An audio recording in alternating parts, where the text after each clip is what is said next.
بسم اللہ الرحمن الرحیم۔ میں آپ کا دوست جواد خان اور آج ہم مزید پڑھیں گے سفر نامہ اندلس۔ پچھلی دو ویڈیو میں ہم نے پڑھا تھا کہ کس طرح اندلس کو فتح کیا گیا تھا، طارق بن زیاد نے کس طرح تاریخی خطبہ دیا اور پھر کس طرح وہاں پر اسلامی حکومت کی بنیاد رکھی۔ آج کی اس ویڈیو میں ہم پڑھیں گے لوشا کے بارے میں، لوشا میں مسلمانوں کی تاریخ اور پھر وہاں پر جو مسلمانوں کے ساتھ ظلم کیا گیا اس کی داستان آپ کو میں آج سنانے جا رہا ہوں۔ تو امید کرتا ہوں کہ آپ کو یہ ویڈیوز پسند آئی ہوں گی۔ تو اگر ویڈیوز پسند آئی ہے اور میری کوشش پسند آئی ہے تو پلیز سبسکرائب کریں اور بیل آئیکن پر ضرور کلک کریں۔ تو چلیے شروع کرتے ہیں۔ لوشا میں ہم غروب آفتاب سے پہلے غرناطہ پہنچنا چاہتے تھے، اس لیے سعید صاحب کافی برق رفتاری سے کار ڈرائیو کر رہے تھے اور ساتھ ساتھ میں انہیں اندلس کی تاریخ کے مختلف واقعات سنا رہا تھا جو وہ بڑی دلچسپی اور عبرت و حسرت کے ساتھ سن رہے تھے۔ تقریباً 2 گھنٹے کے سفر کے بعد ایک بڑے شہر کے آثار شروع ہوئے۔ میں سمجھا کہ یہ غرناطہ کے مضافات ہوں گے، لیکن تھوڑی دیر کے بعد ایک نشان راہ پر اس شہر کا نام لوجا لکھا ہوا نظر آیا اور میں ٹھٹک گیا۔ میرا اندازہ یہ تھا کہ یہ اندلس کے مشہور شہر لوشا کی بگڑی ہوئی شکل ہے، اور بعد میں تحقیق سے یہ اندازہ درست ثابت ہوا، اور یہ وہی لوشا تھا جس کا ذکر نہ جانے کتنی مرتبہ کتابوں میں پڑھا تھا۔ اندلس کے مشہور مورخ، وزیر اور ادیب لسان الدین ابن الخطیب یہیں کے باشندے تھے۔ وہی لسان الدین ابن الخطیب جن کی کتاب الاحاطہ فی الاخبار غرناطہ کی مستند تاریخ سمجھی جاتی ہے، اور جن کے تذکرے کے لیے مکری نے نفلطیب کے نام سے اپنی مشہور کتاب 10 جلدوں میں تالیف کی، جو بعد میں پورے اندلس کی بہترین سیاسی، علمی، ادبی اور ثقافتی تاریخ بن گئی۔ یہ وہی لوشا تھا جو مسلمانوں کے عہد میں صوبہ غرناطہ کا نہایت ترقی یافتہ اور مشہور شہر سمجھا جاتا تھا۔ یہاں سے علم و ادب کے بڑے شناور پیدا ہوئے، اور یہاں آخری دور میں عیسائیوں کے ساتھ جنگوں کے دوران سرفروشی اور جان بازی کی نہ جانے کتنی داستانیں لکھی گئیں۔ کشتالہ کے کیتھولک بادشاہ فرڈیننڈ نے 887 ہجری 1482 میں اس شہر پر حملہ کیا تو شیخ علی عطار کی قیادت میں کل 3000 رضاکاروں نے اس کے سامنے اپنے عزم استقلال کی صد سکندر کھڑی کر دی۔ ان سرفروشوں نے فرڈیننڈ کے ٹڈی دل لشکر کو پسپا ہونے پر مجبور کر دیا اور اپنے خون پسینے سے اس شہر کی حفاظت کی، لیکن اس واقعے کے 4 سال بعد فرڈیننڈ دوبارہ اس شہر پر حملہ آور ہوا، لیکن اس مرتبہ فرڈیننڈ کے ساتھ تیر و تلوار سے زیادہ مکر و فریب اور اندرونی غداروں کی سازشوں کے ہتھیار تھے، جن کے نتیجے میں یہ شہر غرناطہ سے بھی پہلے مسلمانوں کے ہاتھ سے نکل گیا، اور ایسا نکلا کہ آج اس کا نام پہچاننے کے لیے بھی کتابوں کی ورق گردانی کی ضرورت پڑ گئی ہے۔ غرناطہ لوشا سے تقریباً 25 میل کے فاصلے پر ہے۔ چنانچہ لوشا سے روانہ ہونے کے بعد آدھے گھنٹے سے بھی کم میں ہم غرناطہ کے مضافات میں داخل ہو گئے۔ شہر میں داخل ہونے کے بعد نہ کسی راستے کا کوئی علم تھا، نہ کسی ہوٹل کا پتہ۔ ایک چوراہے پر گاڑی کھڑی کر کے ایک قریبی دکان سے کسی ہوٹل کا پتہ معلوم کرنا چاہا تو زبان نہ جاننے کی وجہ سے ناکامی ہوئی۔ اب ذرا دوستوں یہ بات قابل غور ہے، تو آپ کی توجہ میں ذرا مزید توجہ چاہتا ہوں کہ اس جملے پر ذرا مزید توجہ کر دیجیے۔ یہاں انگریزی سمجھنے والے خال خال ہی ملتے ہیں، اور تقریباً پورے یورپ میں یہی حال ہے کہ برطانیہ کے سوا جس کسی ملک میں چلے جائیے، وہاں کے لوگ نہ صرف یہ کہ انگریزی نہیں سمجھتے بلکہ انگریزی بولنا پسند بھی نہیں کرتے۔ ہر ملک اپنی زبان بولتا اور اس پر فخر کرتا ہے۔ یہ غلامانہ ذہنیت تو ہمارے ایشیائی اور افریقی ملکوں میں پائی جاتی ہے کہ انگریزی کو علم و کمال کا معیار سمجھ لیا گیا ہے۔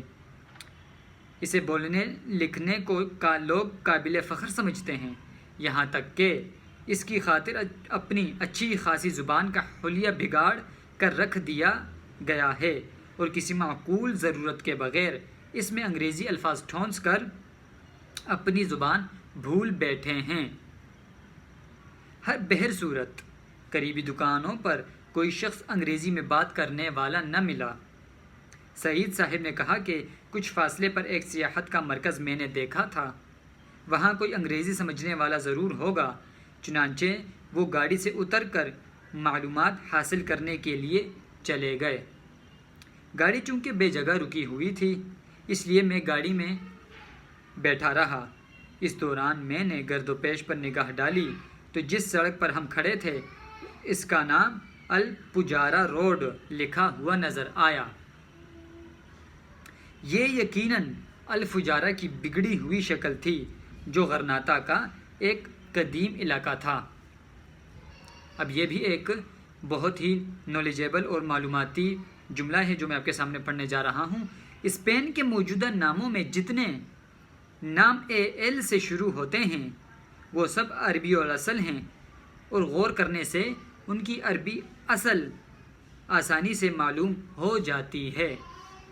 تھوڑی دیر میں سعید صاحب ہوٹل کی معلومات کر کے آئے تو پتہ چلا کہ غرناطہ میں سب سے بڑا ہوٹل لز ہے جو یہاں سے زیادہ دور نہیں ہے۔ معمولی تلاش سے ہمیں ہوٹل نظر آ گیا۔ ہوٹل کے زیر زمین حصے میں پارکنگ کی بھی معقول جگہ موجود تھی، چنانچہ ہم گاڑی وہاں کھڑی کر کے ہوٹل میں آ گئے۔ 11ویں منزل پر قیام ہوا۔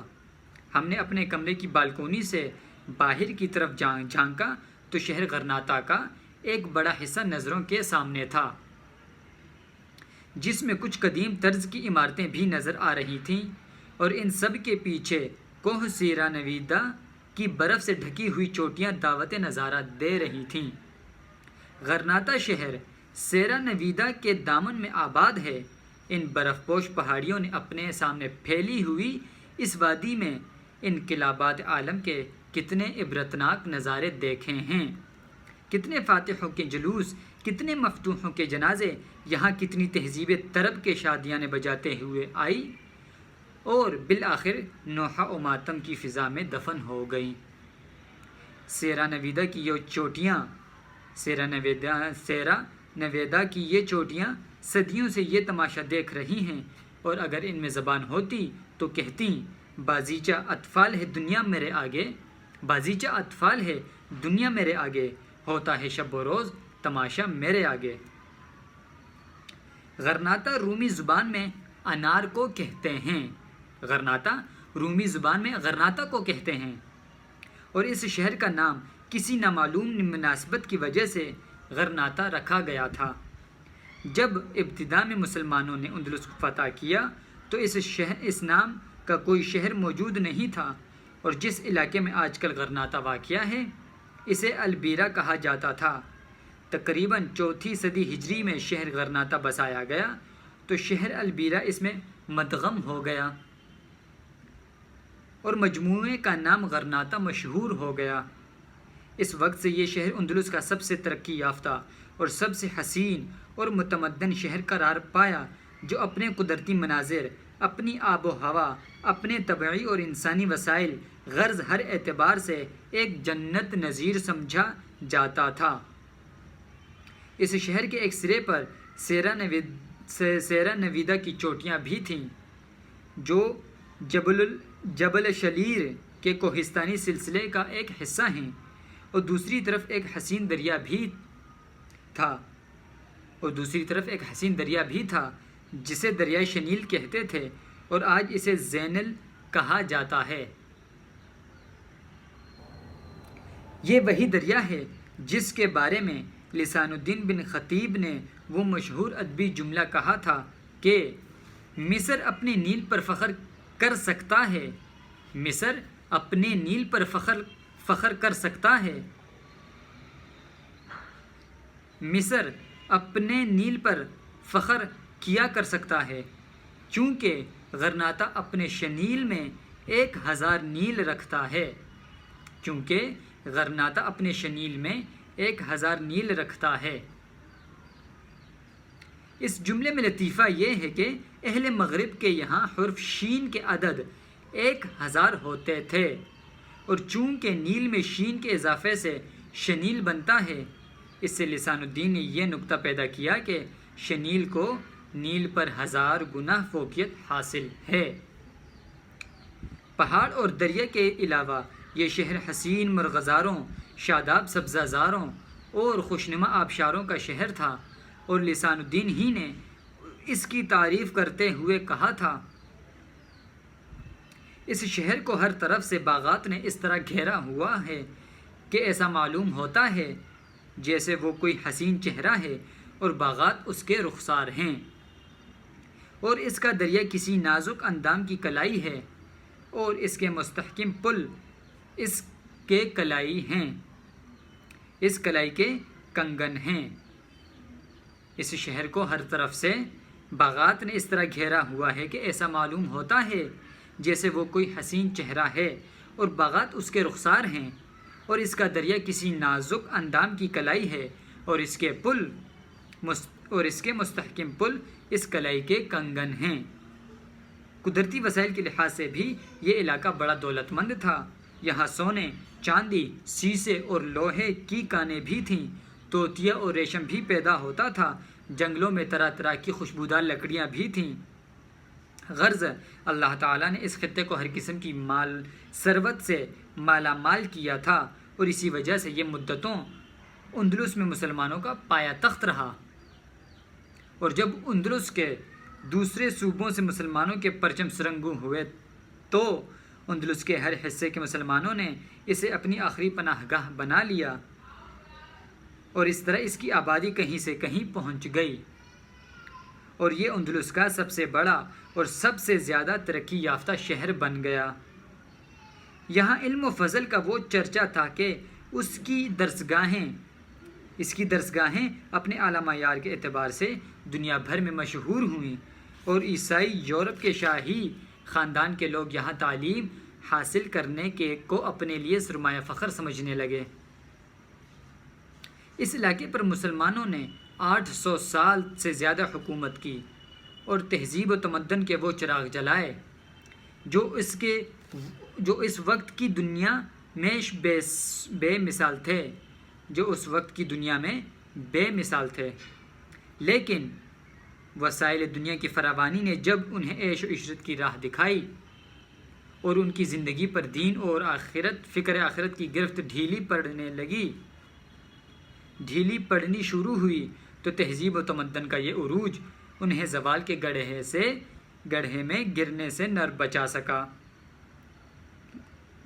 غرناطہ جہاں پہنچ کر کبھی غیر مسلم سفراء کی نگاہیں چکا چوندھ ہو جایا کرتی تھیں، وہی غرناطہ تھا جہاں ابو عبداللہ نے شہر کی چابیاں فرڈیننڈ اور ایزابیلا کو پیش کر کے جان کی امان پائی، تو اسی کو اپنی سب سے بڑی کامیابی سمجھا۔ اور پھر یہ وہی غرناطہ تھا جس کے چوراہوں پر عربی کتابوں کی شکل میں علم و فضل کے ذخیرے ہفتوں تک جلتے رہے، جس کی مسجدیں کلیسا بنا دی گئیں، جس کے مسلمانوں کو بزور شمشیر عیسائی بنایا گیا، جس کی خواتین کی عصمت پر ڈاکے ڈالے گئے، اور مسلمانوں پر یہ زمین اس درجہ تنگ کر دی گئی کہ کچھ عرصے کے بعد یہاں کسی کلمہ گو کا نام نشان باقی نہ رہا۔ مسلمانوں کے عروج و زوال کی ایسی کرب انگیز تاریخ دنیا کے شاید کسی اور خطے میں پیش نہیں آئی۔ میں اور شہید صاحب ہوٹل کی بالکونی میں کھڑے سیرا نویدا اور اس کے دامن میں پھیلے ہوئے شہر کو دیکھتے رہے، اور چشم تصور کے سامنے ان سارے تاریخی واقعات کے سائے منڈلاتے رہے، یہاں تک کہ ہمارے سامنے سورج غروب ہو گیا۔ ہم دوپہر کے وقت کوئی باقاعدہ کھانا نہیں کھا سکے تھے، اس لیے کسی قدر بھوک معلوم ہونے لگی تھی۔ خیال تھا کہ نیچے اتر کر کوئی حلال غذا تلاش کی جائے۔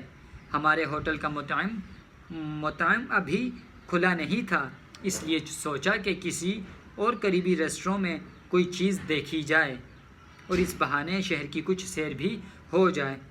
چنانچہ ہم ہوٹل سے باہر نکلے تو یہ شہر کے وسط کا مصروف اور بارونق اور فیشنیبل علاقہ تھا۔ قریب کے جس کسی ریسٹوروں میں گئے، معلوم ہوا کہ وہ رات کو 8 بجے سے پہلے کھانے کے لیے نہیں کھلے گا۔ جس مین روڈ پر ہوٹل واقع تھا، ہم اسی پر چلتے رہے۔ تھوڑا سا آگے بڑھ کر ایک بورڈ نظر آیا جس پر الحمرا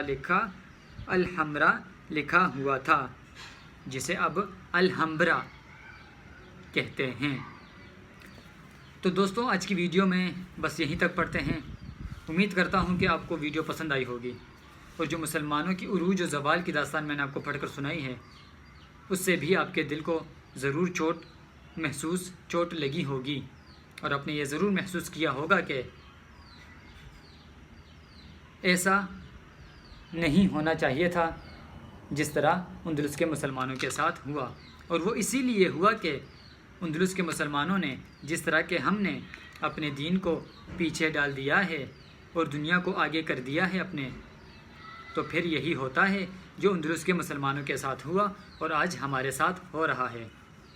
تو اگر ویڈیو پسند آئی ہے تو سبسکرائب کریں اور بیل آئیکن پر ضرور کلک کریں تاکہ میری تمام معلوماتی ویڈیوز آپ تک برموقع اور بروقت پہنچتی رہیں۔ تو اگلی ویڈیو تک کے لیے آپ سے اجازت چاہتا ہوں۔ اللہ حافظ۔